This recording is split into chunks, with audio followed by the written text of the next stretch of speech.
All right, Shalom. First and foremost, only of all glory, honor, and praises to true living power, Yahweh, Ba'ashem, Yahushai, Ba'ashem, Rakakwadash. I'm going to give double honors to the apostles of Israel, who are the elders, who are the apostles of GMS, who rule well. I also want to give salutation to Elect Akim out there, who are pushing this word in truth and sincerity. My name is Charles Awan. I'm here with another video, man. This is regarding Jacob's Trouble, man. I just got done watching Bushwick. Oh, yeah, I know, Akim. Over the course of years, I haven't been able to really take the time to actually watch the movies that that have been coming out the last like 2 or 3 years, maybe more, so maybe have you. But I don't know, the Spirit just had me. I've been able to have time to actually sit down and so-called binge watch these videos and actually put me in spirit while I'm watching them. So I'm like, I might as well just make these lessons out of these movies, man. This is at the time to. But Satan, he be trying to stop me from getting these videos, man, because that's just Satan. He doing what he doing. But I'm not even gonna allow that to happen. But yeah, so let's get started, man. Yeah, pretty much, man. Bushwick, man. It was a really good movie. Definitely talking about so-called what Jacob's Trouble, which we're gonna get into. It's also regarding martial law on the whole. But also we know as men of the Lord that in that time it's gonna be martial law, RFID chip, concentration camps, really big time torture. You know what I'm saying? A lot of famine going on. You know what I'm saying? A lot of wicked shit going on, man. A lot of slaughters and killing being done. So I'm gonna go ahead and read this. This is Jeremiah 30:7. It says, "Alas, for that day is great, so that none is like it. It is even the time of Jacob's trouble, but he shall be saved out of it." And Khan talking about Jacob's trouble, and it also said what? It said, "So that none is like it," because America is known as the Virgin Babylon, man. I mean, America has never been touched at all. America has never been touched with a silicon language, but when it comes down to a missile or a so-called terrorist attack or big time huge slaughter in a certain state, I'm saying a famine, a so-called a drought, may have you. But all these other countries in this across the planet have been, man. America has never been touched. You don't want to say 9/11, whatever. That's all bullshit, but we all know this, man. But yeah, in that time it said, "So that none is like it." That's right, man. Because at that time, what shit is gonna be happening in America, man. People are gonna freak the fuck out, man. All right, people are going to say that this is nothing like this has ever happened before in America. All right, you're going to have things that happen in the Old Testament to come to America, man. All right, a lot of things going on when it comes on the plagues, insects infesting the whole entire country, state, whatever it may have you. A lot of slaughter going on. It said, but he shall be saved out of it. And who is he? That's talking about the elect of Israel, man. Talking about the men who already been sacrificing their lives with this putting the life on lines out there, pushing this word in true sincerity, man. There's a lot of dudes out there, you so-called wannabe Israelite camps, man. I'll call you, man. I forget about all that though, but you other camps, man, all you other camps besides GMS, you guys are a bunch of frauds, man. And that day when Jacob's trouble come, that's why it's called Jacob's trouble, man. Because in that time, man, we're going to really see who the men of the Lord are, man. Not saying Akim not going to be, some Akim might be like I might be put to death or been killed as a martyr for Yahweh Shai, where it may have you, man. But in that day, man, we're gonna really see who the men of the Lord are, man. So I'm gonna start off with the movie, where I'm not gonna talk too much. That movie is really good, but in the movie it starts off with this Edomite woman and her man, and they come off the subway about to visit her family and have you in New York, over there in New York. This is where the movie is located, in New York, and so when they were having a conversation towards like, why does he act like he ain't manly and shit like that? He's like, "Oh, I ain't manly." She's like, "Oh, you don't act manly enough. Like, like why do you always acting like a little baby type of shit?" So while they're talking, they see this dude like run on by who's like engulfed in flames, and he winds up running past him. He's like, "Let's go figure out what's going on." So he gets off, and they go up the stairway. He's like, "Oh, you staying out here, and I'm gonna go figure out what's going on." And through the spirit, when I was watching it, I'm thinking, that's him. He was pretty much going to try to show her that he's a man. That's what I was taking it. They probably didn't really show in the movie like that, but that's how I perceived it. That he was actually going to try to go up there and show that he was a man, like he ain't afraid type shit, And while that was happening, he went up there, tried to figure it out, and he wanted to get blown the fuck up. And through the spirit, I'm thinking, man, that's going to happen to you so-called cats that really said that you're a man of the Lord, man. You perceive yourself to be a man of the Lord, but when that time comes, we're really going to see what the men of the Lord are, man. And a lot of people are going to be found out and shown that they're not supposed to be followed, man. So-called, IUIC, Cats, Fopi, House of Israel, all you cats, man. All you cats are off as fuck. And that time we're really going to see, man. because you go on the camera and present yourself as men of the Lord, preaching a false doctrine, saying not to keep this, keep that. Well, you're not keeping the commandments your damn self, man. Saying that the other 10 tribes aren't the so-called Hispanics and Native Americans. Not going to hell off, saying that they're all dark skinned and everything, but you know what I mean, man. So the dude, he perceived himself to be like as he was a man, but while he trying to show himself that he's a man, he wound up getting blown the fuck up, showing that the Lord was never with him, and that's what's gonna be happening when all hell breaks loose, man. All right, and then later on during that time, she want to find this dude. His name is Stu, which is Dave Bautista, who plays in the movie. He wants to like saving her from these niggas who try to rape her or whatever it may have you, and she wanted to get with him. She wanted like following him wherever he went, and that's how you know women ain't shit first and foremost, because she didn't even care about her boyfriend after after that happened. She didn't even give a second thought about that dude. She didn't give a fuck. She didn't give a straight up fuck. After she met Dave Bautista, that right in the back of her mind, man, didn't care. But he admitted to that dude one time in the movie. So yeah, man. This after he saved or whatever, she was really like, she couldn't believe that what this man did for her. He's like, wow, like he's such a man. He should really behold, a man. I'm gonna say that as a man, he was like a man in the Lord, basically. Like, wow, like this dude really saved me. I'm gonna go follow him. So this is why I'm gonna get over here and get what's like I'm gonna get let me get Isaiah 13 first. It's Isaiah 13 and 12. It says, this is Isaiah chapter 13, verse 12. I will make a man more precious than fine gold, even a man than the golden wedge Ophir. Well, I'm saying that correctly, but yeah, man. She looked at him as if he was gold. She saw how he took those dudes down, by himself and everything, and he saw the pistol play later on and everything, and she's like, I got to follow this dude. This dude might lead me out of what a situation I'm in, which is what you women are going to be having to go through when Jacob's trouble comes, man. Because when all hell breaks loose, that's exactly what you're going to do. You're going to break down, because when she got to the subway and she was confused, it said she had all this confusion, she had loud noises going, she's doing, shit women do. That's when your women's femininity, you know what I'm saying?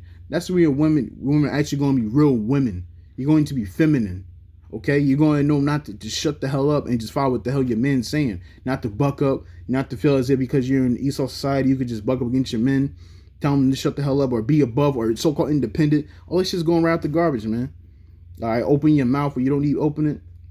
But anyway, later on, she realized how good this man was, and another thing was also that really caught me was very key. It was very key is he asked her, she asked him, what do you do for work? What are you? He was like, I'm a janitor.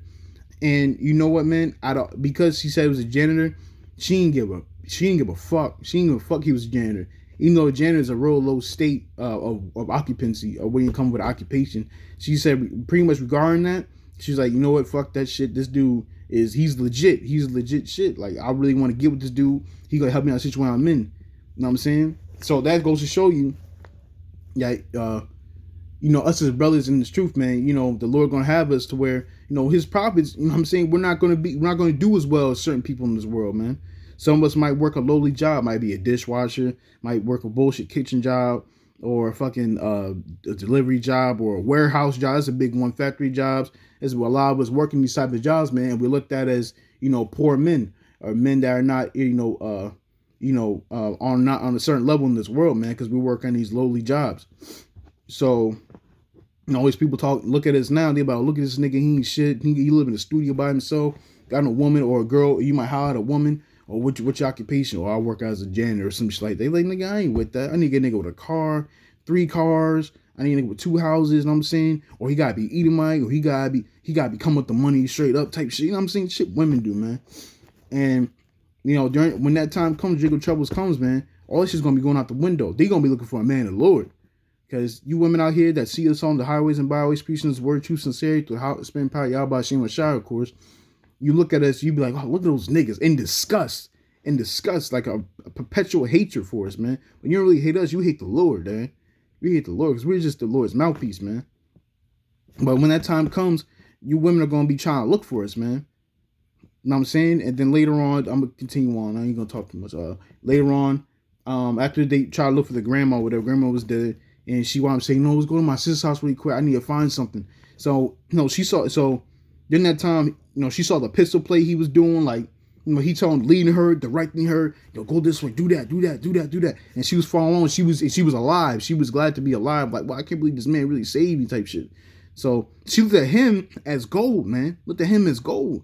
Because she knew that this was a man of the Lord. All right, you feel me? I'm just saying, I'm putting perspective as him as being a man of the Lord. Because that's what's going to happen. When it all comes down, these women are going to follow us, man. But let me just read this real quick. Now this is Isaiah 4:1. And in that day, 7 women shall take hold of one man, saying, we will eat our own bread and wear our own apparel. Only let us be called by thy name to take away our reproach. And that's right, man.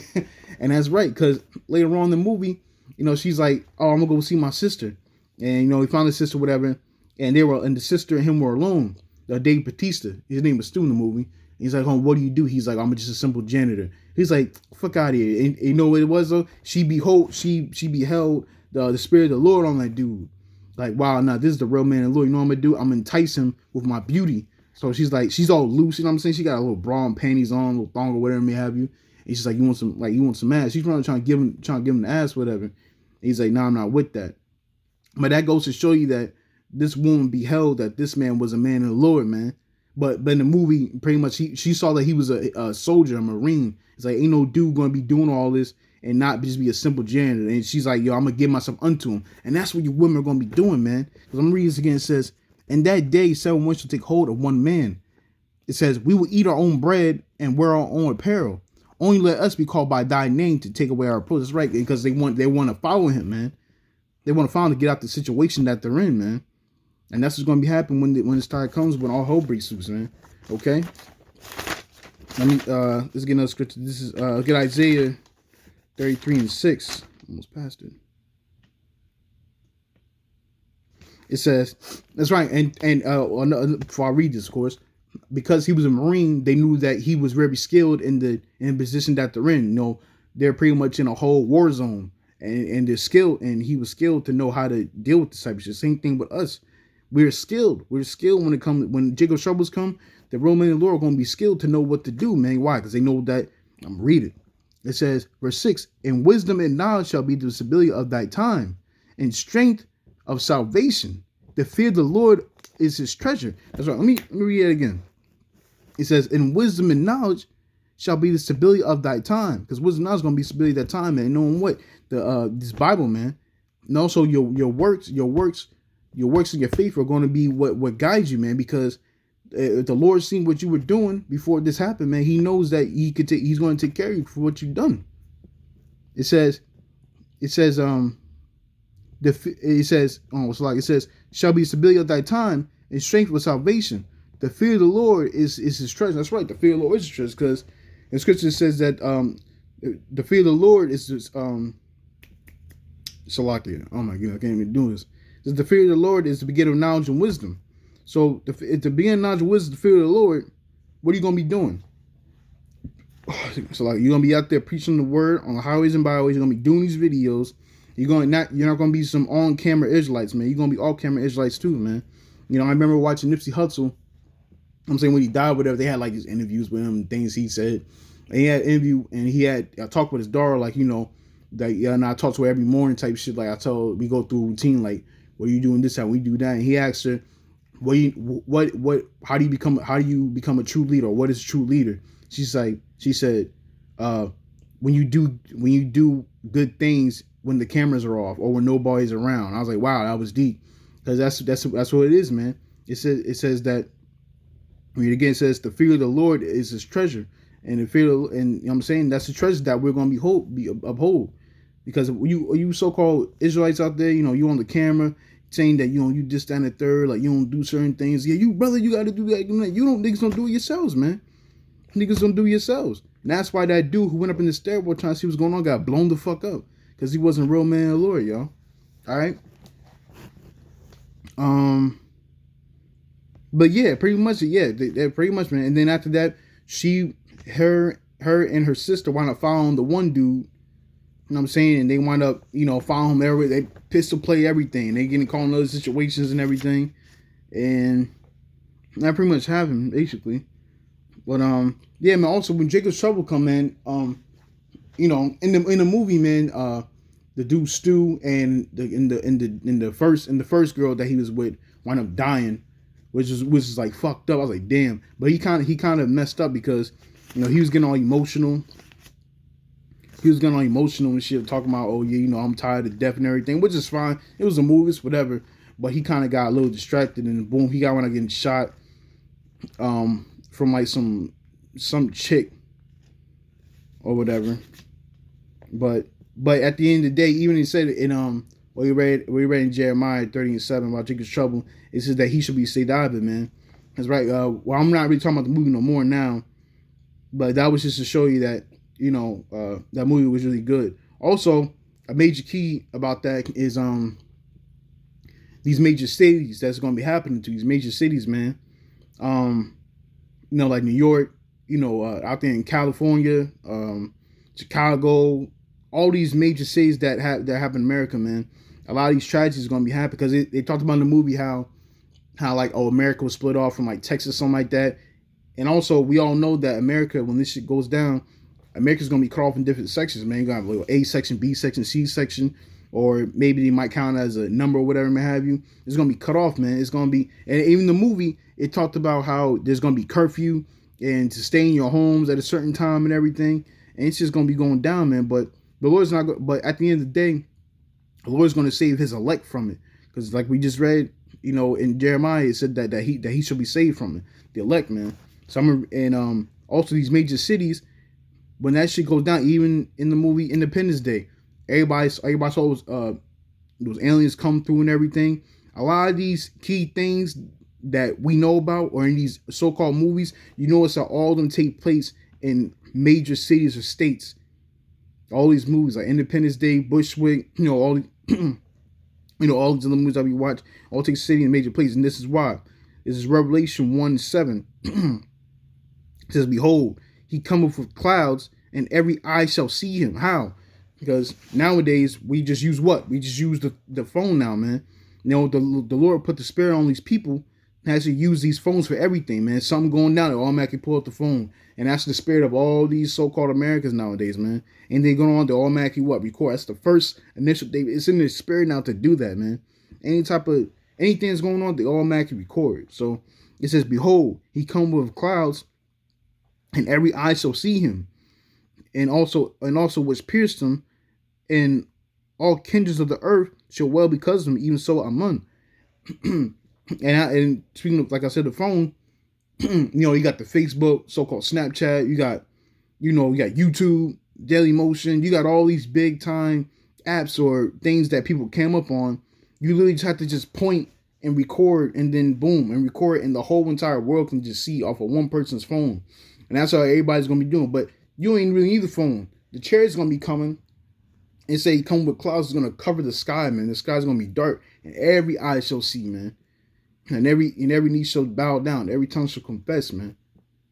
All right, and that's when the Lord Yahweh Shai is going to be saving us, man. All right, I'm going to go ahead and get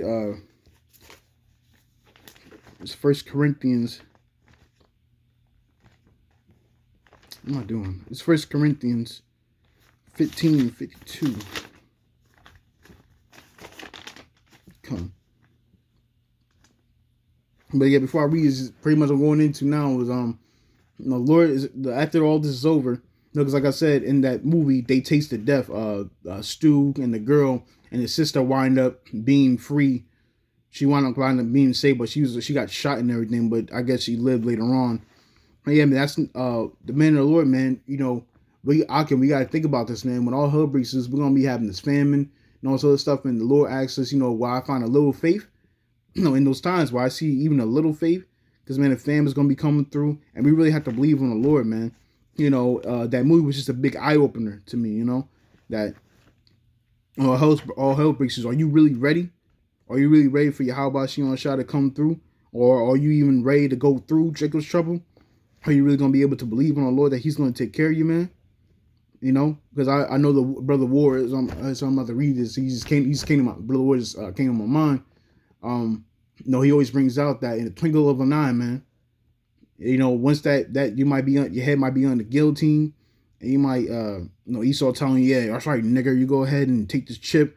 I'm gonna fucking let this guillotine chop your damn head off. You're like, man, nah, fuck that shit. You might spit in Esau's face. You know what I'm saying? That guillotine might drop, and it's just coming down really fast, and it's heavy. You about to take your head off, and then that single moment, you like, yeah, boom, take on the eye, man. You up there on the chariots. What's I'm gonna read this? It's 1 Corinthians 15:52. In a moment, in the twinkling of an eye, at the last trump, for the trumpet shall sound. Because the trumpet's in the third trump. Brothers already know. All the war going on. In a moment, in the twinkling of an eye, at the last trump, for the trumpet shall sound, and the dead shall be risen incorruptible, and we shall be all changed. That's right. Because these are corrupted bodies, man. Once you get up on the chariots, man, we'll be changed. But basically, reason why I read this is because, man, when a whole breaks loose, man, and martial law comes to and everything, you gotta believe on the Lord, man, wholeheartedly, bro. Wholeheartedly gotta believe on the Lord, man. It's easier said than done. Anybody could be up here saying this, but when push comes to shove and you ain't eating like a couple days, the spirit is willing, but the flesh start make you die. Yo, you really want to go, man? Come on, let's go take the chip, man. Let's go take the chip. Your women and maybe your parents or something. You know what I'm saying? You never know, man. Your kids. Are you really ready, man? Because I was saying, the twinkle of an eye, man, he will save us, man. We will be changed. We'll be on those chariots, man. So, brothers, just hold on, man. Just hold on, man. All right? But with that, I hope brothers are edified, through the movie I watched and everything, through the Spirit Power, Yahweh Shem Shah, of course. All right, but I'm going to end this, the Spirit Power, Yahweh Shem Shah. Shalom, Makin.